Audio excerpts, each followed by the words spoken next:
Muy buenos días, amados hermanos. Abran sus Biblias, por favor, en el libro de Eclesiastés y vamos a tomar como base en esta mañana el capítulo 6, versículo 10. Recuerden que ya terminamos nuestro estudio expositivo del libro de Eclesiastés y estamos en estos domingos haciendo conclusiones finales, como cerrando o sintetizando todo lo que aprendimos en el libro de Eclesiastés. Entonces no vamos a exponer hoy un texto, porque ya se expusieron, sino que vamos a tomar ese texto como base para una conclusión. La semana pasada vimos una conclusión relacionada con el aspecto de la ciencia. Salomón como científico nos aportó conocimiento muy importante, tanto teórico como práctico, y ese conocimiento nos es muy útil a la hora de entender el Evangelio, porque la ciencia es un medio para, no un fin. Lo dijimos claramente la semana pasada.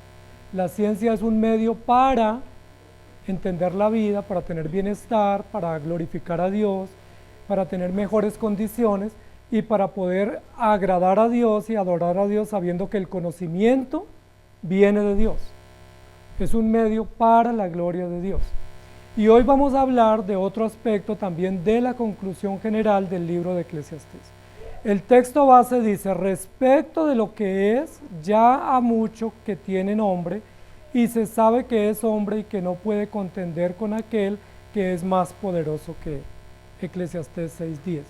Y recuerden que todo nuestro estudio de Eclesiastés lo trabajamos bajo un eslogan hermenéutico que es: el mundo es vanidad y Cristo es la verdad. Ese eslogan nos ha servido como un polo a tierra, como una guía metodológica y hermenéutica para que podamos entender y desarrollar el libro de Eclesiastés. Yo les voy a hacer una pregunta. ¿Ustedes son consentidos?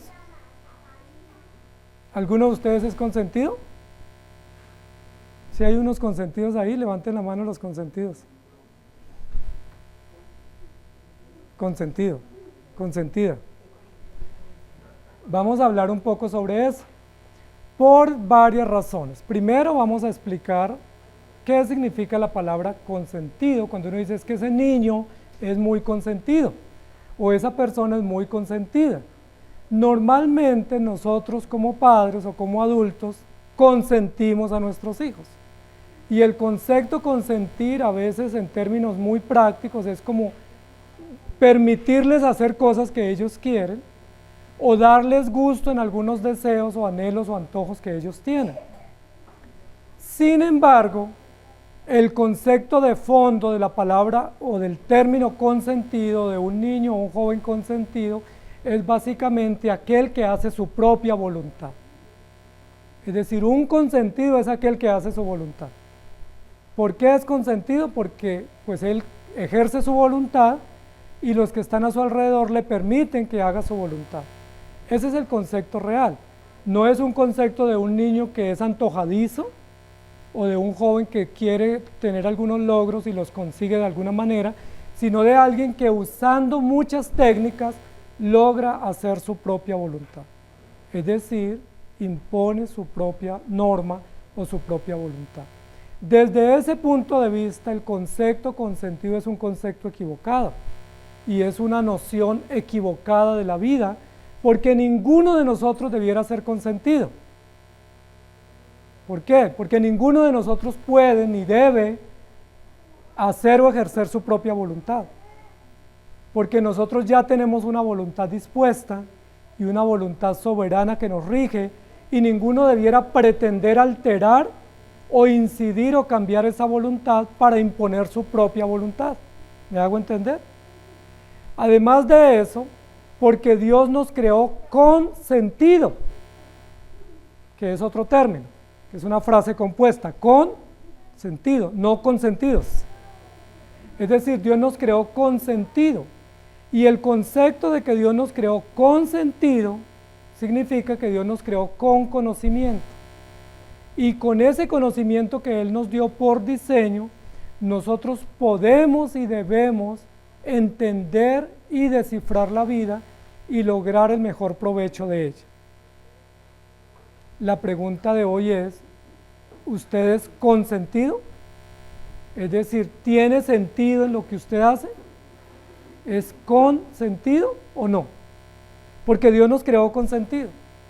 Pero recuerden que una de las cosas que hoy en día el hombre busca en todas las esferas de la vida es encontrarle sentido a la vida. ¿Sí han escuchado esa búsqueda? Que muchas personas le andan buscando sentido a la vida y muchos de ellos mueren buscándole sentido a la vida. Algunos dicen yo quiero encontrarle sentido a la vida en los placeres, otros le quieren encontrar sentido a la vida en el dinero, otros en el conocimiento, otros en el servicio social, entonces hacen muchas obras sociales, otros en las aventuras y las exploraciones, pero todos los seres humanos le quieren encontrar sentido a la vida. Es decir, no saben ni para qué viven, ni para dónde van, pero quieren buscar maneras de encontrarle conocimiento o razón a la vida. Yo les pregunto, si el hombre está en búsqueda de sentido, ¿eso significa que el hombre fue creado sin sentido? ¿Por qué busca sentido? Dios lo creó sin sentido y por eso él está en la búsqueda de sentido. Y la respuesta es no. La respuesta es Dios creó al hombre con sentido de vida, con sentido común, con sentido eterno, con conocimiento profundo de la vida y de la existencia y del futuro, e incluso con sentido de conocimiento de sus límites. Entonces, ¿por qué el hombre busca sentido? Y la respuesta está en Génesis 3. Porque aunque Dios creó al hombre con sentido, el hombre se rebeló contra Dios.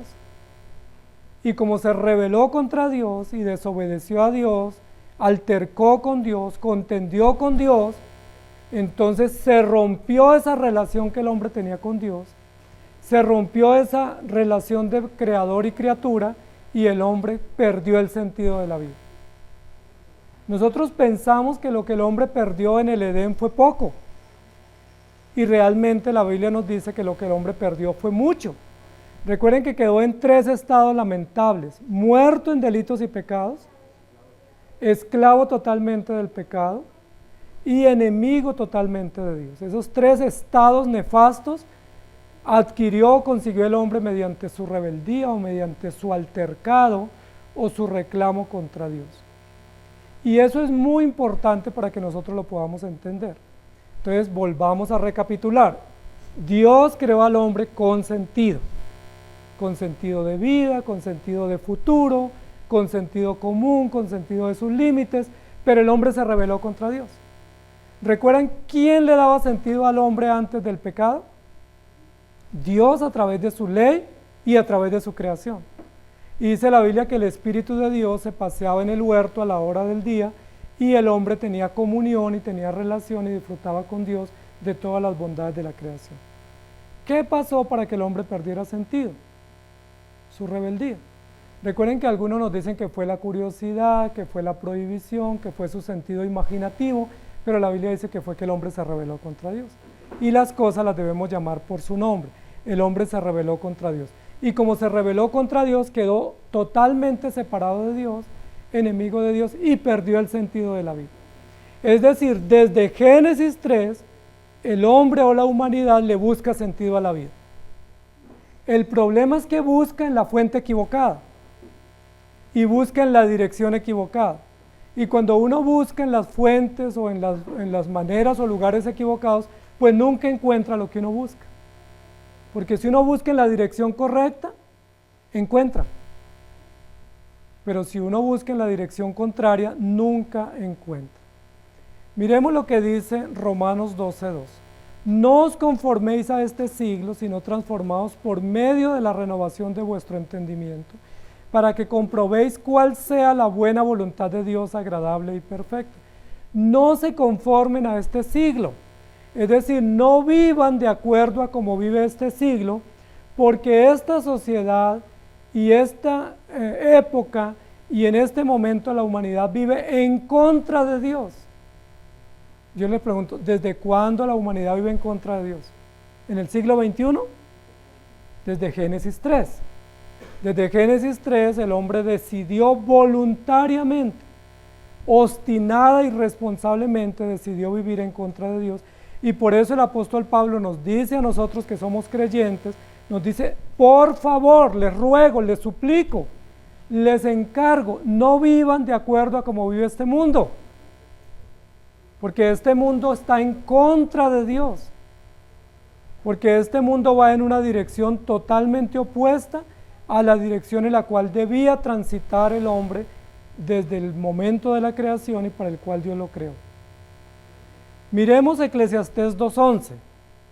Dice, miré yo luego todas las obras que habían hecho mis manos y el trabajo que tomé para hacerlas, y he aquí que todo era vanidad y aflicción de espíritu y sin provecho debajo del sol. Esa es otra conclusión, la anterior la aportó el apóstol Pablo para los creyentes diciéndonos, el mundo va en contravía, no viva de acuerdo al mundo. Esta conclusión nos la aportó el rey Salomón, que fue un sabio, científico y escritor, y nos dice, todo lo que se hace debajo del sol es vanidad y fatiga y aflicción de espíritu. Es decir, no le va a aportar sentido a su vida, nada de lo que se hace debajo del sol, aunque usted lo busque y lo encuentre y se esfuerce por ello, porque lo único que va a encontrar es vanidad, aflicción y nada provechoso para su propia vida. Este cuadro que nos presenta tanto el apóstol Pablo como el rey Salomón es un cuadro muy gráfico pero muy real de la sociedad en la que nosotros vivimos. Pero también nos aporta un cuadro diciendo de cuáles son los deseos o las búsquedas más grandes que el ser humano tiene en esta tierra. Y una de las cosas que busca es plenitud, sentido, propósito y significado de la vida. En Eclesiastés capítulo 2, versículo 13 también dice, y he visto que la sabiduría sobrepasa a la necedad como la luz a las tinieblas. Otra conclusión de sentido común. Si usted pone la luz y las tinieblas, ¿cuál sobresale? La luz. Y si usted pone la sabiduría y la necedad y las compara, ¿cuál sobrepasa? La sabiduría. Entonces, si la sabiduría supera la necedad y la luz supera las tinieblas, ¿qué debemos buscar? Eso es sentido, ¿o no? Eso es inteligencia, eso es conocimiento práctico para tomar decisiones. Pero el rey Salomón también en este texto nos aporta un conocimiento interesante y es, en este mundo o debajo del sol, lo único que usted va a encontrar si se pone a buscar es tinieblas. Y si usted se pone a buscar debajo del sol, lo único que va a encontrar es necedad.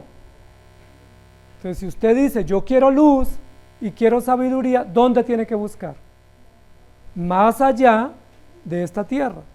Como lo dice el rey Salomón en Eclesiastés, más allá del sol.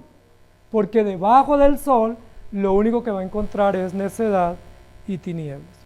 Y en Eclesiastés capítulo 5, 18, si quieren van conmigo o si quieren toman sus apuntes, dice, he aquí pues el bien que yo he visto, que lo bueno es comer y beber y gozar uno del bien de todo su trabajo con que se fatiga debajo del sol todos los días de su vida que Dios le ha dado, porque esta es su parte. ¿Qué es lo que hay en esta vida debajo del sol? Fatiga, cansancio y agonía. Y eso todo lo hemos experimentado.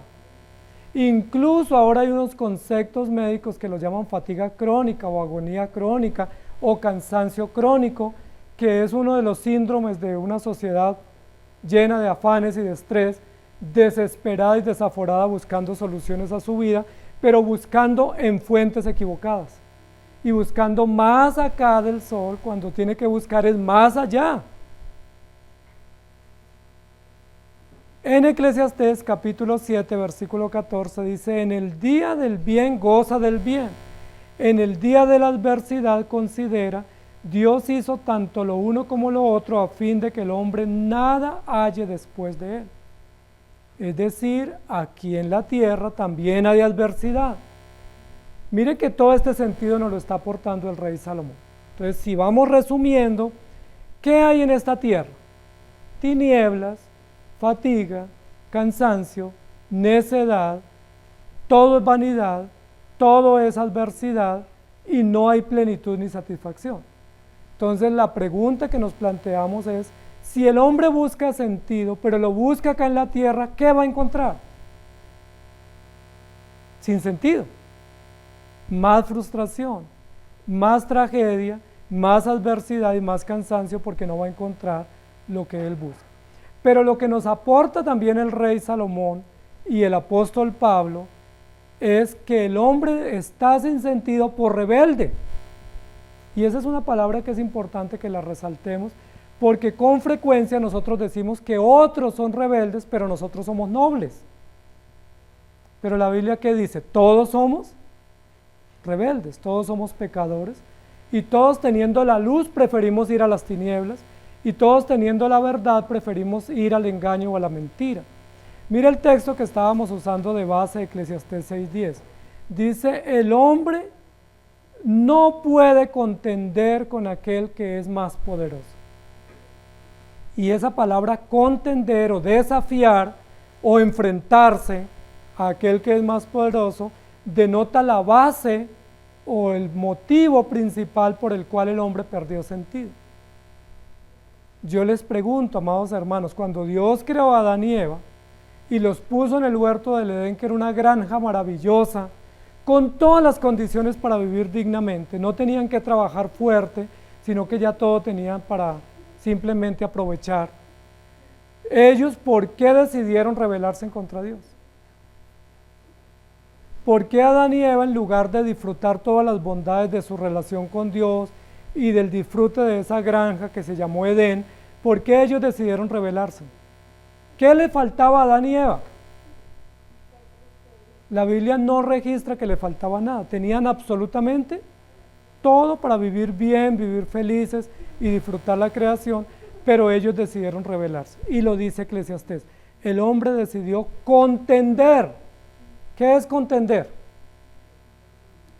Crear un pleito, ¿sí? Una contienda, una discusión, un argumento en contra para buscar si ese argumento que yo presento prevalece ante la contraparte y puedo salirme con la mía.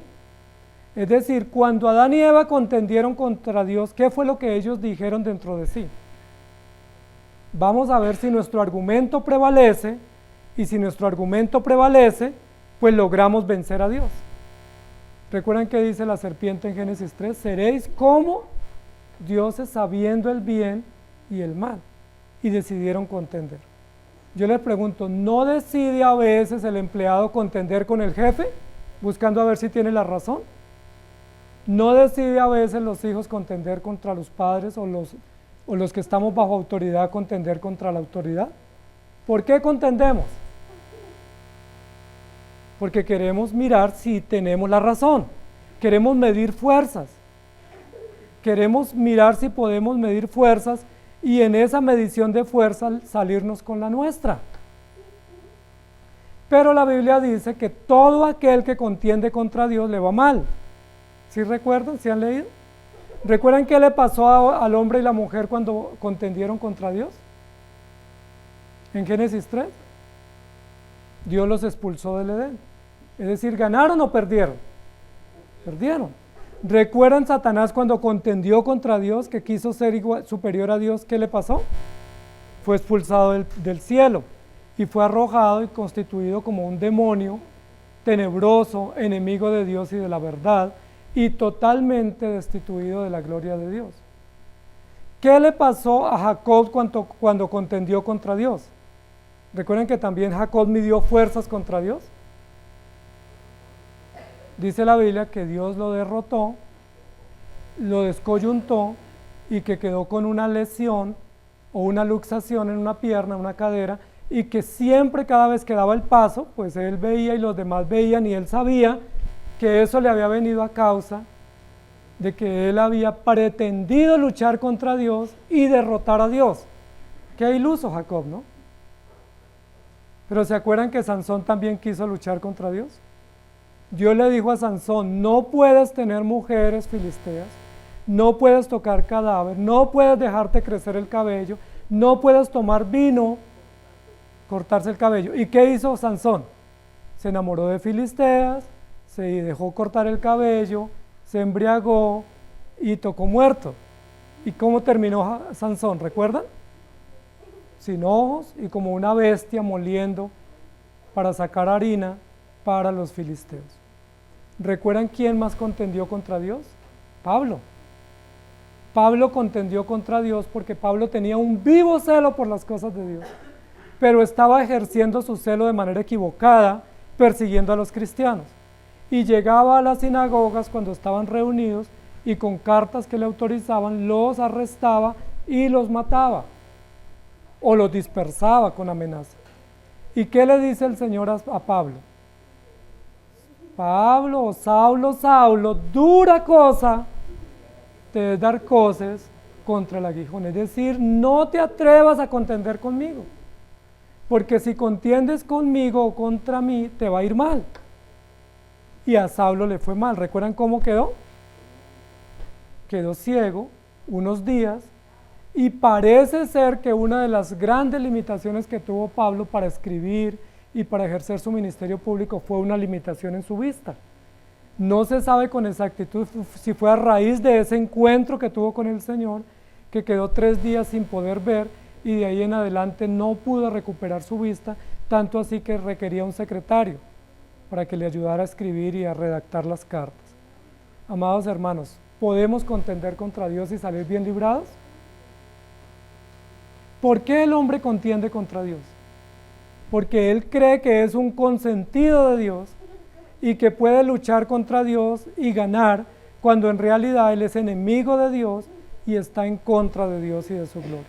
¿Recuerdan que hay otro que contendió contra Dios y tuvo que exponer las razones, y fue Job? Dice la Biblia que Job contendió contra Dios, que Job también se puso en contra de Dios y le reclamó. Y aunque el reclamo de Job fue un poco pasivo, no tan beligerante, realmente Job contendió contra Dios. Job le decía a Dios, ¿por qué me pasa esto si yo me he portado bien? ¿Y eso no era un reclamo? Job le dijo a Dios, si yo supiera dónde está su trono, yo iría hasta donde usted y les pondría mi queja. Dígame dónde está la dirección de su oficina, y yo con gusto voy allá porque tengo reclamos. Y Dios dejó a Job que hiciera la catarsis, expresando sus emociones, expresando sus reclamos, expresando sus desdichas, pero luego Dios cogió a Job contra las cuerdas y le dijo, listo Job, aquí estoy, no me estaba buscando, llegué, ¿qué es lo que te pasa? ¿Cuáles son tus reclamos? Y Dios le dijo a Job, Job, ¿tú fuiste creado para que me ayudaras o me dieras consejo? ¿Yo te pedí algún consejo para hacer esta vasta creación o esta enorme creación? ¿Tú me ayudaste, me colaboraste en algo? Si tú me colaboraste, me ayudaste, fuiste mi consejero, fuiste mi asesor o fuiste mi ayudante, con mucho gusto expon tus reclamos. Pero si tú no me ayudaste, si yo no te pedí consejo y tú no pudiste aportar nada para esta existencia tuya y de la creación, no tienes derecho sino a guardar silencio. Y como dicen, todo lo que digas será usado en tu contra. Job contendió contra Dios.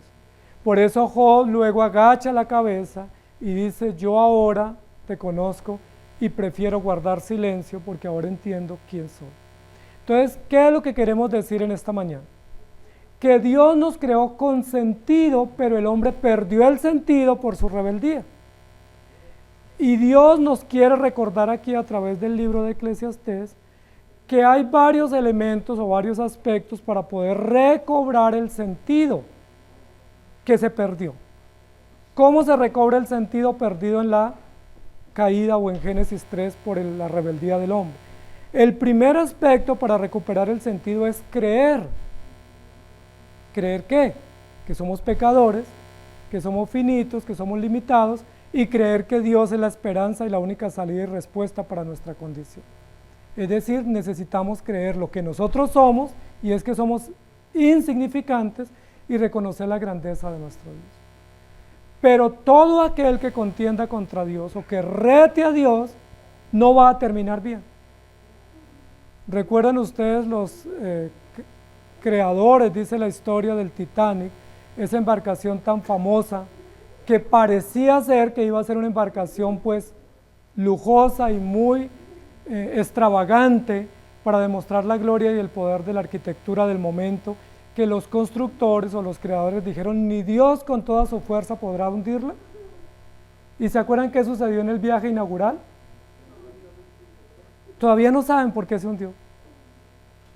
Todavía no se ha podido descubrir después de casi 100 años, más de 100 años, de haberse hundido, por qué se hundió.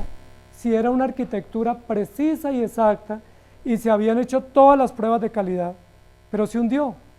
¿Por qué se hundió? ¿Porque el barco era malo o porque los dueños eran arrogantes y desafiantes y contendieron contra Dios? No era que el material del barco fuera malo y que no tuviera la capacidad de enfrentar el océano. Era que los creadores habían desafiado a Dios y habían dicho, ni Dios. ¿Y qué dijo Dios? Estaba viendo un documental esta semana de ese sumergible que se hundió, que se implosionó esta semana también en el océano, y también uno de los creadores había dicho, les voy a demostrar que esto es bueno y resistente y vamos a crear de esto una gran empresa turística que nos va a hacer más millonarios de lo que somos. Esto nadie lo hunde y me voy a subir ahí para demostrarles. Y ustedes saben lo que sucedió, una tragedia que nadie se explica por qué sucedió, de un equipo que tenía todas las condiciones y que ya había hecho unos viajes antes a ese lugar, pero la pregunta es, ¿por qué se implosionó este sumergible?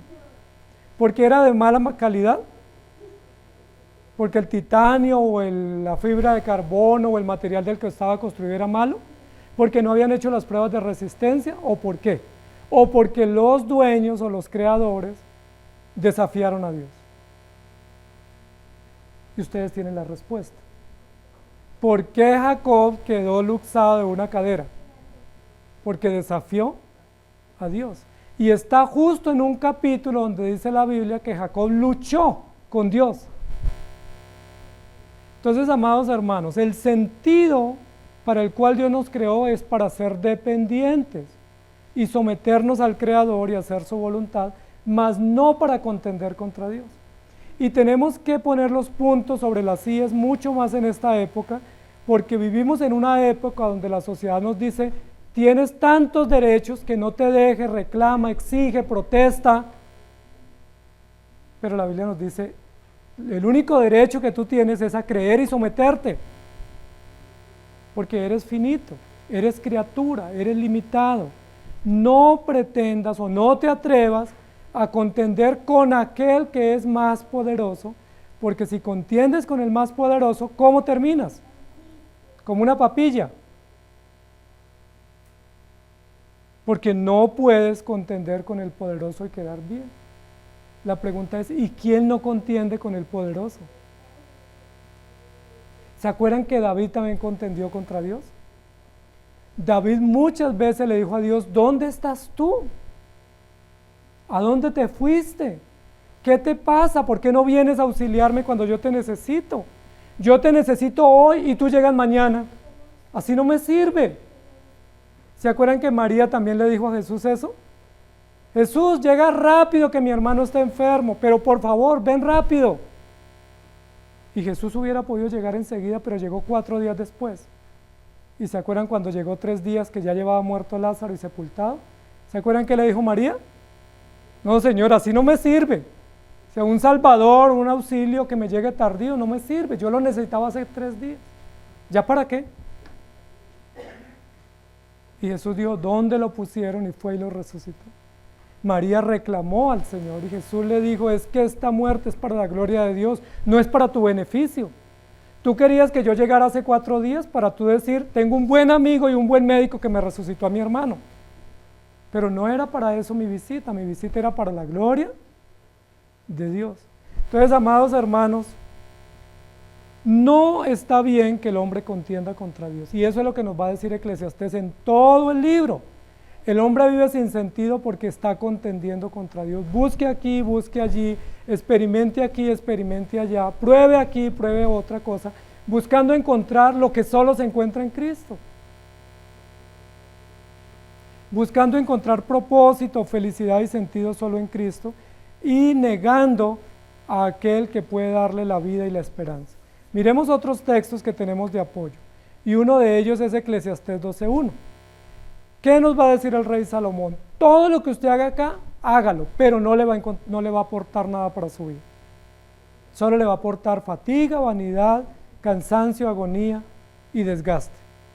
Y en Eclesiastés 12:1 dice, porque lo único que debes hacer es, acuérdate de tu Creador en los días de tu juventud, antes que vengan los días malos y lleguen los años en los cuales digas, no tengo en ellos contentamiento. Aquí está la fórmula, aquí está la ruta de escape o la ruta de salida para enfrentar el sinsentido. ¿Estás tú sin sentido en la vida? ¿Que quieres quitarte la vida o quieres aventurar o quieres arriesgar tu propia vida y futuro buscando experimentar sentido y propósito? No hagas eso, no arriesgues tu vida, mejor cree en Cristo. No arriesgues tu vida en aventuras costosas y riesgosas, mejor cree en Cristo, acuérdate de tu Creador. Eso sencillo y básico nos devuelve a nosotros el sentido que perdimos en el Edén y recupera la comunión con el Señor. Eclesiastés 11:5 dice, como tú no sabes cuál es el camino del viento o cómo crecen los huesos en el vientre de la mujer encinta, así ignoras la obra de Dios, el cual hace todas las cosas. Mire, esta fue una peinada del rey Salomón para la sociedad académica. Dice, usted es un ignorante, usted sabe mucho, pero como el filósofo no sabe nada, porque lo único que sabe es lo que no sabe, pero no sabe lo que debiera saber, y es que usted es un pecador, que usted es una criatura finita y que necesita creer en Cristo, poner en práctica sus mandamientos, temer y respetar sus normas, para que le encuentre sentido y propósito a la vida. En Eclesiastés capítulo 8, versículo 15 dice, por tanto alabé yo la alegría que no tiene el hombre bien debajo del sol, sino que coma y beba y se alegre, y que esto le quede de su trabajo los días de su vida que Dios le concede debajo del sol. Y recuerden que el mismo rey Salomón, que quiere frenar y que quiere confrontar la insensatez del hombre y del hombre académico que se cree sabio, también dijo, dichosos los muertos, porque los muertos por lo menos ya no están trabajando más y no están en la locura o en el desenfreno de buscarle sentido, porque ya su vida terminó. Mejor morir desde esa perspectiva que vivir, porque el que está vivo está desesperado buscando en las fuentes equivocadas. Gracias a Dios se murió, porque estaba buscando en el lugar equivocado, estaba buscando río arriba, y se tiene que buscar el río abajo, se tiene que buscar en dirección a la cruz y en dirección a la luz de Cristo. Y en Eclesiastés 9:9 dice, goza de la vida con la mujer que amas todos los días de la vida de tu vanidad que te son dados debajo del sol, todos los días de tu vanidad, porque esa es tu parte en la vida, y en tu trabajo con que te afanas debajo del sol. Y miremos lo que dice Romanos 1:23 al 27, que ahí hay una gran respuesta argumentada de por qué el hombre está sin sentido. ¿Sí? Cuando la gente dice, es que yo le busco sentido a la vida, pues no es que busca algo que no tenía, es que busca algo que perdió, y como lo que perdió fue su conexión o comunión con Cristo, la única manera de recuperarla es conectándose nuevamente con Cristo. Dice Romanos 1:23, y cambiaron. ¿Quién decidió cambiar? El hombre rebelde, testarudo, empecinado, torpe, insensato, creyendo que tomaba la mejor decisión, tomó la peor decisión. Creyendo que era inteligente y que podía presentar un argumento y presentar una decisión de la cual él se sintiera honrado y glorioso y de la cual fuera reconocido, tomó la peor decisión. Cambiaron la gloria del Dios incorruptible en semejanza de imagen de hombre corruptible, de aves, de cuadrúpedos y de reptiles, por lo cual también Dios los entregó a la inmundicia en la concupiscencia de sus corazones, de modo que deshonraron, otro hecho, deshonraron entre sí sus propios cuerpos, ya que cambiaron la verdad de Dios por la mentira, honrando y dando culto a las criaturas antes que al Creador, el cual es bendito por los siglos. Amén. Por esto Dios los entregó en pasiones vergonzosas, pues aún sus mujeres cambiaron el uso natural por el que es contra naturaleza, y de igual modo también los hombres, dejando el uso natural de la mujer, se encendieron en su lascivia unos con otros, cometiendo hechos vergonzosos, hombres con hombres, y recibieron entre sí mismos la retribución debida a su desvarío. Yo le pregunto, ¿quién incitó al hombre a hacer eso? ¿Quién lo engañó? Lo que registra aquí la Escritura, que es la verdad revelada, es que el hombre decidió, por su propia autonomía, con su propia conciencia, con su propia libertad, responsablemente él decidió cambiar y desviar y alterar y deshonrar. Yo le pregunto, ¿y eso no amerita una consecuencia?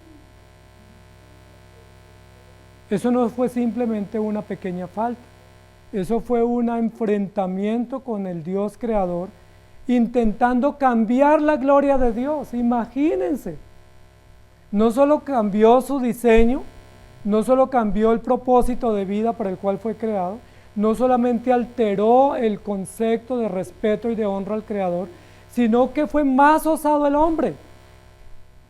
Y su osadía no tenía límite porque intentó cambiar la gloria de Dios, es decir, cambiar la esencia de Dios. El Dios infinito, creador absoluto, intentó el hombre cambiarlo mediante una acción de rebeldía, intentando que la naturaleza y la esencia y el ser de Dios y las perfecciones de Dios fueran cambiadas por su propia determinación. ¿Lo pudo lograr el hombre? ¿Pudo cambiar que el Dios santo fuera corrupto, o que el Dios justo fuera injusto, o que el Dios fiel fuera infiel, o el Dios veraz fuera mentiroso? No, pero ¿en qué quedó sumido? En el engaño, en la inmundicia, en la concupiscencia, en la peor bajeza, lo cual amerita que reciba retribución. Y aquí el texto lo dice, recibirá la retribución debida a su extravío. Amados hermanos, Dios creó al hombre con sentido. Y el sentido de la creación es, yo te creé, tú eres una criatura mía, me obedeces. Tú dependes de mí, entonces lo que yo te dé, tienes que estar contento, conforme y agradecido, pero te voy a tratar bien porque yo soy bueno, yo soy fiel y yo soy sabio, solamente haces mi voluntad. Yo le pregunto, ¿era tan difícil hacer la voluntad de Dios? Recuerden que según en la instrucción de Génesis 2 era, coma de cualquier árbol menos de este. ¿Y de cuál se antojaron? Del prohibido. Y hubo una gran consecuencia, cambiaron la gloria de Dios. Romanos 1:18 dice, porque la ira de Dios se revela desde el cielo contra toda impiedad e injusticia de los hombres que detienen con injusticia la verdad. Es decir, debe venir la ira de Dios sobre el hombre, porque el hombre ha actuado de manera rebelde, de manera malvada y de manera resistente a la voluntad de Dios. Y el hombre decidió no creer. Algunos dicen que el ateísmo es un concepto moderno, pero la Biblia nos muestra que hay ateísmo o hay rebeldía o necedad desde Génesis 3. La Biblia dice que Dios le dijo a Adán y Eva, no comerás.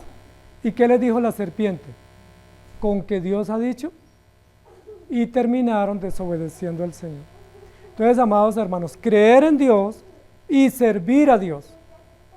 ¿Cómo se recupera el sentido perdido por la rebeldía desde el comienzo de la humanidad? Se recupera sometiéndonos a Dios, creyendo en Él, aceptando el diseño, aceptando su voluntad y aceptando que somos pecadores y que solo en Cristo hay esperanza. Y cómo también se restaura mediante el servicio a Dios.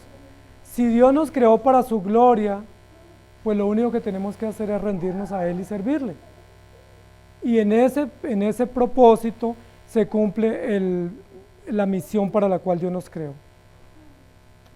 Juan 1:18 dice, y a Dios nadie le vio jamás, el unigénito Hijo que está en el seno del Padre, Él le ha dado a conocer. Y en 2 Corintios 4:6 dice así, porque Dios que mandó que de las tinieblas resplandeciese la luz, es el que resplandeció en nuestros corazones para iluminación del conocimiento de la gloria de Dios en la faz de Jesucristo. Es decir, como el hombre perdió la luz de Dios por su rebeldía y quedó en tinieblas, ¿cómo recupera la luz? A través de la luz. Y solo hay una fuente de luz perfecta y absoluta en el universo que se llama Dios. Dios es luz. No hay una manera de poder tener o recibir o vivir o disfrutar la luz si no es a través de Cristo. No hay otra manera, porque todo lo que nos rodea es tinieblas. Y la poca luz que tenemos en esta tierra la creó Dios y la sustenta Dios. Recuerden que el hombre no ha podido crear luz todavía. Es uno de los intentos. Recuerden que el hombre quiere crear vida, crear oxígeno propio, sin ninguna de las moléculas o partículas existentes, y crear luz. Porque si él logra crear esas cosas, ¿qué dice? Soy Dios. Pude crear lo que Dios creó, que nadie ha podido crear en la historia. Pero no ha podido ni podrá, porque la luz viene de Dios y Dios es la única fuente de luz y todo lo demás es tinieblas. No podrá crear vida porque la vida es de Dios y le pertenece a Dios, y Dios es el creador y autor y fuente de vida. Y si el hombre pudiera crear vida propia sin ninguna materia preexistente, pues sería Dios. Y no lo va a lograr porque no puede hacerlo. El único que creó de la nada es Dios. Y no va a poder crear oxígeno sin las partículas y los componentes naturales del oxígeno.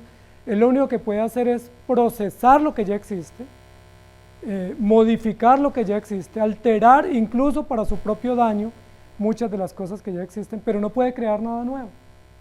Eso lo tiene que entender el hombre, porque el soberbio hombre dice, lo vamos a lograr, vamos a ir a la luna y a Marte, vamos a ir a todos los lugares y vamos a crear planetas nuevos para vivir. No lo va a poder lograr. No lo va a poder lograr. Este es el mensaje que hemos oído, primera de Juan 1:5, y el que hemos anunciado, Dios es luz y no hay ningunas tinieblas en él.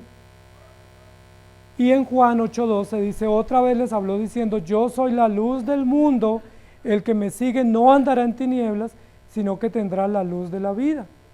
Yo soy la luz del mundo. El hombre perdió la luz, quedó en tinieblas, se escondió buscando refugio, pero la única cosa que tiene que hacer es ir a Dios. O sea, en lugar de esconderse mientras busca un escondite, ¿qué debiera hacer? Ir a Dios.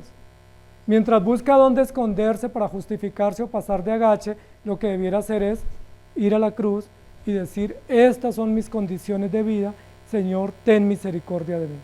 En Proverbios capítulo 15, 18 dice, el hombre iracundo promueve contiendas, mas el que tarda en airarse apacigua la rencilla. En Proverbios 16, 28 dice, el hombre perverso levanta contiendas y el chismoso aparta a los mejores amigos. En Proverbios 17, 1 y 14 dice, mejor es un bocado de seco y en paz que casa donde hay contiendas. El que comienza la discordia es como quien suelta las aguas, pues la contienda antes aumenta en lugar de apaciguarse.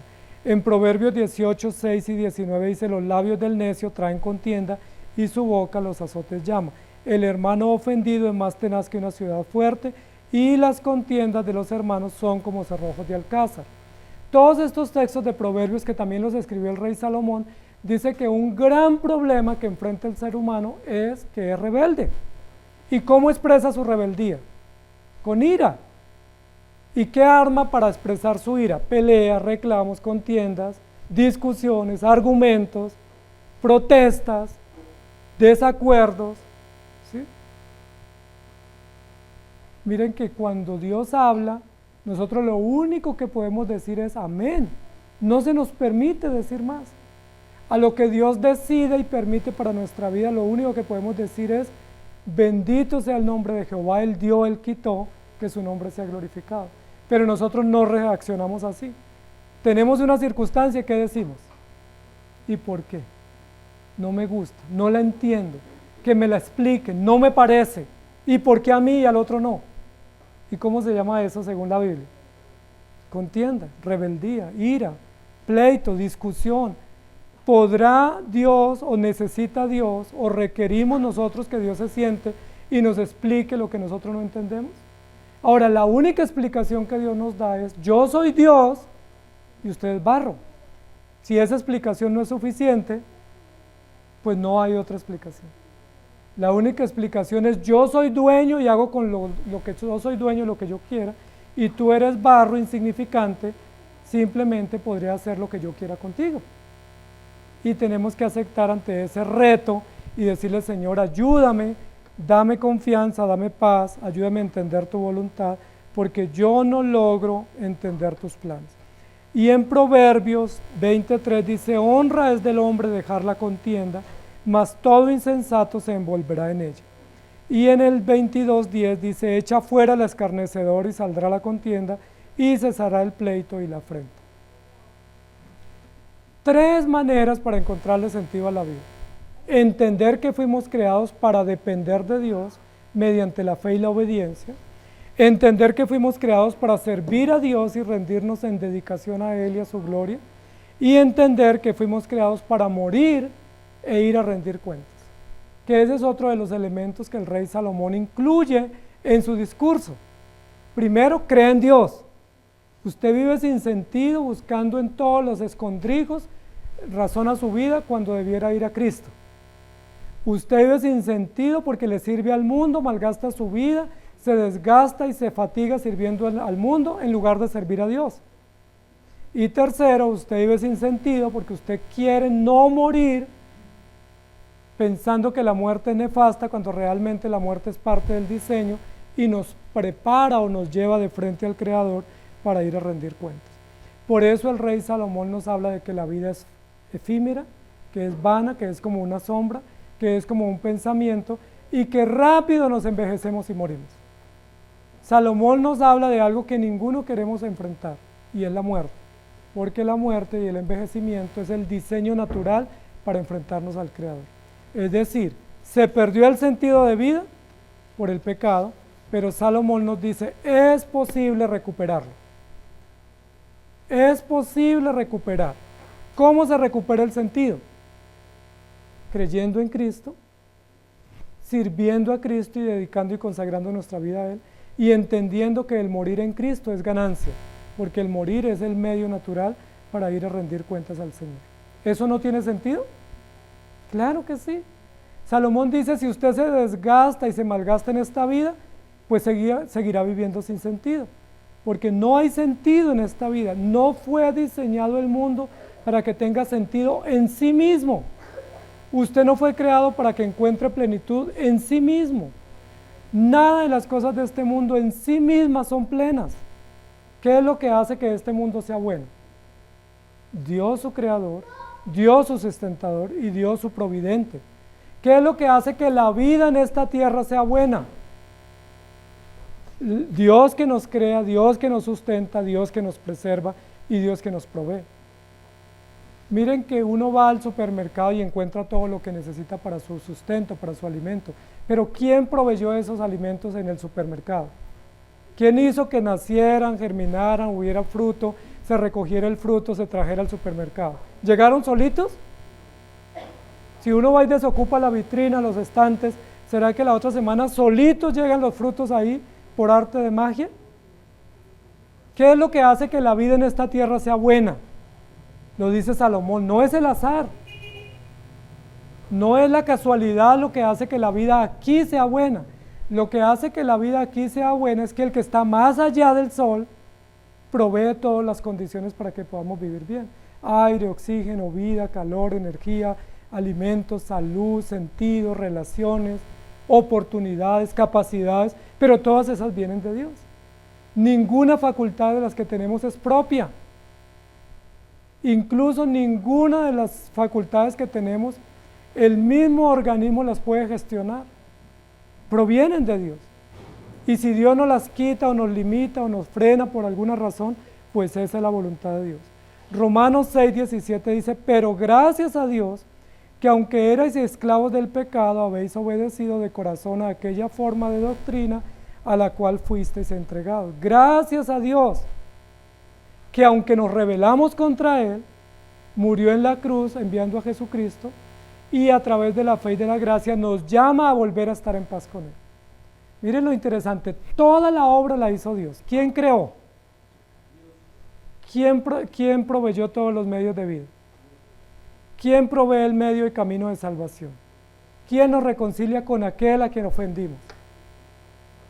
¿Qué hicimos nosotros?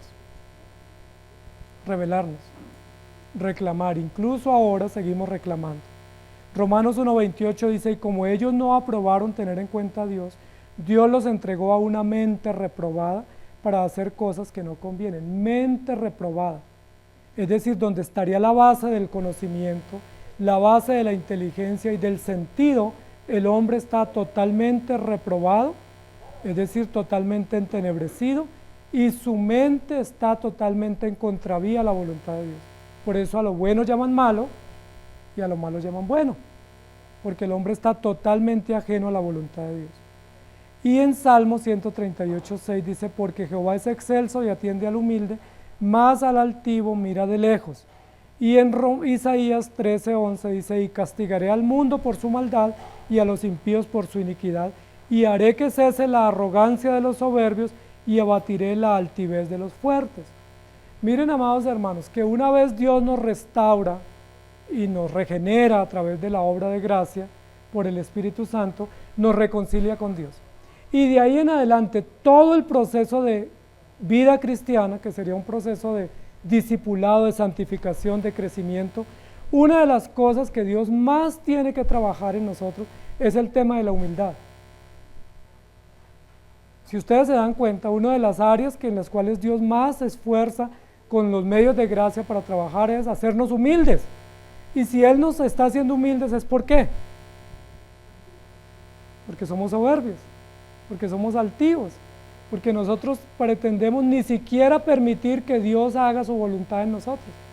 No nos agrada lo que hacen los padres, no nos agrada lo que hace el Estado, no nos agrada lo que hace el patrón, no nos agrada lo que hacen los demás, no nos agrada nada, no nos agrada ni siquiera lo que Dios hace. Dios nos manda lluvia y ¿qué decimos? ¿Por qué tanta lluvia? Nos manda calor, ¿por qué tanto calor? Nos da mucha comida y ¿qué decimos? Uy, pero es que eso tanta llenura, y nos da poco y decimos, pero es que me falta. Estamos inconformes por todo. Es decir, una de las cosas que Dios hace en el creyente es humillarlo. Por eso a Pablo, y Pablo lo registra muy bien, Dios le dijo, bástate mi gracia, porque mi poder se perfecciona en tu debilidad. Entre más frágil seas tú, más fuerte es Dios en ti para ayudarte y sustentarte. Cuando los caminos del hombre son agradables a Dios, aún a sus enemigos hace estar en paz con él. Proverbios 16:7. Y Eclesiastés 6:10, que fue el texto inicial, dice, respecto de lo que es ya mucho que tiene un nombre y se sabe que es hombre y que no puede contender con aquel que es más poderoso que aquel. Amados hermanos, ustedes que están en Cristo, posiblemente tienen muchos reclamos y muchas preguntas no resueltas sobre Dios y sobre la providencia de Dios. ¿Cómo debemos enfrentar esas preguntas? ¿Qué dice la Biblia? El sabio guarda silencio. El sabio agacha la cabeza y se pone la mano sobre la boca diciendo, no hablaré, no preguntaré, simplemente esperaré. ¿Es fácil hacer eso? Es muy difícil, prácticamente imposible, porque nosotros nos viene una enfermedad y ¿qué decimos? ¿Y por qué? Nos viene una crisis y ¿cómo reaccionamos? No es justo. Tenemos un problema y ¿cómo reaccionamos? Pues venga acá y lo solucionamos. Pero ¿qué dice la Biblia? El justo, el sabio, guarda silencio. Y eso es humildad, eso es nobleza, eso es grandeza. Pero esa grandeza no opera en nosotros, de nosotros mismos, sino que esa grandeza viene de Dios, que Él la forja a través de diversas circunstancias. Es necesario que a través de diversas pruebas se sepa quiénes son aprobados. Es decir, quiénes han sido humillados para poder ser reconocidos hijos de Dios. La Biblia dice, el humilde Dios lo exalta, pero al soberbio Dios lo humilla. Entonces, amados hermanos, ¿ustedes están viviendo con sentido o están viviendo sin sentido?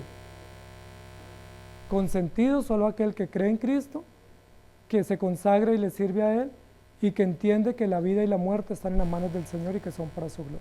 Oremos. Señor, gracias te damos por tu palabra, porque tu palabra nos recuerda que una de las búsquedas incesantes que el hombre tiene aquí en esta tierra la puede resolver fácilmente si agacha la cabeza y se acerca a ti. Es simple, en lugar de hacer aventuras costosas, en lugar de hacer riesgos, en lugar de dedicarse a los placeres, en lugar de dedicarse al estudio y al trabajo con fatiga y con cansancio, es mucho más sencillo solucionar el tema del sentido de la vida. Es simplemente ponerse de rodillas y decir: Señor, yo soy pecador, necesito de ti, ten misericordia de mí. Si eso hiciera el hombre, encontraría inmediatamente sentido y propósito para su vida, y felicidad eterna y bienestar temporal. Pero el hombre prefiere desgastarse en aventuras, en riesgos, en trabajos, en afanes, en fatigas, que ir a Cristo, lo cual sería mucho más fácil. Es tanta la soberbia del hombre que prefiere invertir toda su vida en placeres, en drogas, en alcohol, en adicciones, que arrodillarse y decirle: Señor, líbrame de mis pecados, ayúdame.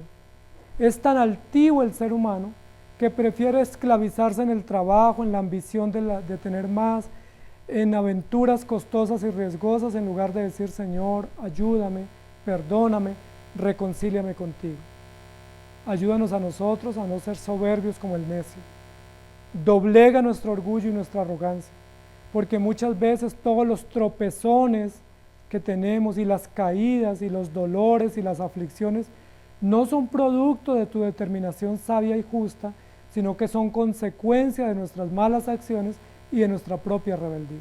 Muchas de nuestras caídas son producto de que fuimos rebeldes, porque tú nos dijiste: no camines por ahí, no vayas por esa senda, no tomes esa decisión, pero nosotros decimos: lo voy a hacer y voy a demostrar que salgo bien librado. Y tú nos dices: pues si lo haces, hay consecuencias. Ayúdanos, Señor, danos esperanza, trata con nuestro corazón ensoberbecido, humíllanos usando los medios provistos por ti, porque es mucho mejor que tú nos humilles y no que tengamos que vivir en soberbia en esta vida y separados de ti por la eternidad. Es mucho mejor que nos humilles aquí ahora, usando pruebas económicas, pruebas familiares, usando situaciones de enfermedad o tantas situaciones que tú pudieras usar, difíciles, dolorosas, muy complejas para nosotros, pero que seamos aceptados por ti para poder vivir contigo por siempre. Y no que podamos vivir aquí soberbia y altivamente, como si nada, y tengamos que vivir separados de ti en la eternidad. Ten misericordia de nosotros y ayúdanos para poder vivir con sentido y no ser unos consentidos pretendiendo hacer nuestra propia voluntad y no la tuya. Te lo pedimos con gratitud en Cristo Jesús. Amén. Que el Señor les bendiga, queridos hermanos.